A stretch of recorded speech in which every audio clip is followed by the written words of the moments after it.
जब से बीरबल बादशाह अकबर के दरबार में शामिल हुए और जटिल से जटिल पहेली हो या किसी तरह की समस्या चुटकी में हल करने लगे, तब से दरबार के कुछ मंत्री उनसे ईर्ष्या करने लगे।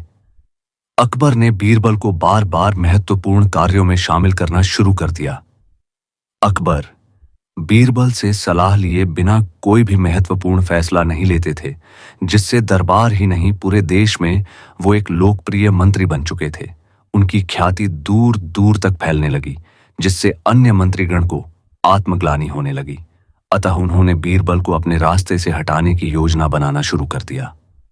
उन्होंने इस कार्य के लिए शाही नाई यानी हजाम की मदद लेने का निश्चय किया।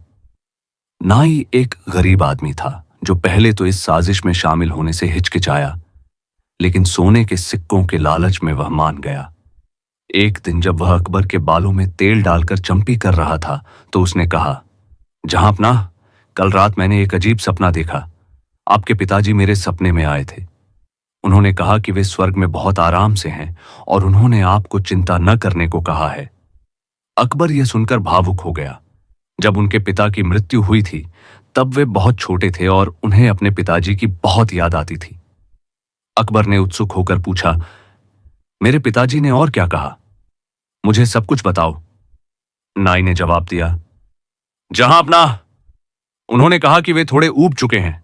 अगर बीरबल को स्वर्ग भेज दिया जाए तो वह उन्हें खुश रख सकता है, क्योंकि वे अक्सर बीरबल की बातों और हंसी का आनंद लिया करते थे। अकबर ने बीरबल को बुलवाया और कहा, बीरबल, मैं तुमसे बहुत खुश हूं, लेकिन अब समय आ गया है कि तुम मेरे पिता के पास जाओ और उन्हें स्वर्ग में खुश रखो। बीरबल यह सुनकर चौंक गया। बाद में उसे यह समझ में आया कि यह सब योजना दरबार के अन्य मंत्री और नाई की साजिश थी। उसने एक उपाय निकाला। उसने अपने घर के बाहर एक गड्ढा खुदवाया और एक सुरंग बनवाई जो शयन कक्ष तक जाती थी। फिर वह अकबर के पास गया और बोला, जहांपनाह, हमारे परिवार की परंपरा है कि हमें घर के बाहर दफनाया जाता है। मैंने पहले से ही वहां एक कब्र खोद ली है। कृपया मुझे वहीं दफन करवा दें ताकि मैं स्वर्ग की यात्रा कर सकूं। अकबर ने उसकी इच्छा पूरी की और उसे जीवित ही जमीन में दफन करवा दिया। बीरबल सुरंग के रास्ते अपने घर आ गया। 3 सप्ताह बाद वह दरबार में प्रकट हुआ। सभी उसे देखकर हैरान रह गए। अकबर ने पूछा, बीरबल, तुम स्वर्ग से कब लौटे? मेरे पिताजी कैसे हैं और तुम इतने दुबले क्यों हो गए हो? बीरबल बोला, जहांपनाह, आपके पिताजी स्वस्थ हैं और उन्होंने आपको शुभकामनाएं भेजी हैं, लेकिन वहां एक समस्या है। स्वर्ग में कोई नाई नहीं है। इसी कारण मैं इतना अस्त व्यस्त दिख रहा हूं। यदि आपकी कृपा हो तो शाही नाई को वहां भेजा जाए ताकि वे प्रसन्न हो सकें। अकबर ने तुरंत आदेश दिया कि उसी नाई को जिंदा दफनाकर स्वर्ग भेजा जाए। नाई अकबर के चरणों में गिर पड़ा और माफी मांगने लगा। उसने पूरी साजिश कबूल कर ली। अकबर ने सभी मंत्रीगणों को दरबार से निकाल दिया और नाई को 100 कोड़े मारने की सजा दी।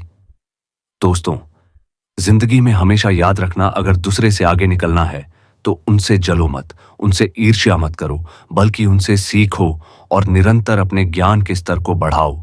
तभी तुम भी एक दिन विजेता बन सकते हो। टांग खींचने से कुछ नहीं मिलने वाला है। याद रखें, टिकाऊ सफलता केवल खुद के मेहनत से ही मिल सकती है। अगर वीडियो से कुछ सीखने को मिला तो वीडियो लाइक करें और चैनल को सब्सक्राइब करें ताकि अगली कहानी आपसे मिस ना सके। तब तक के लिए धन्यवाद। जय हिंद।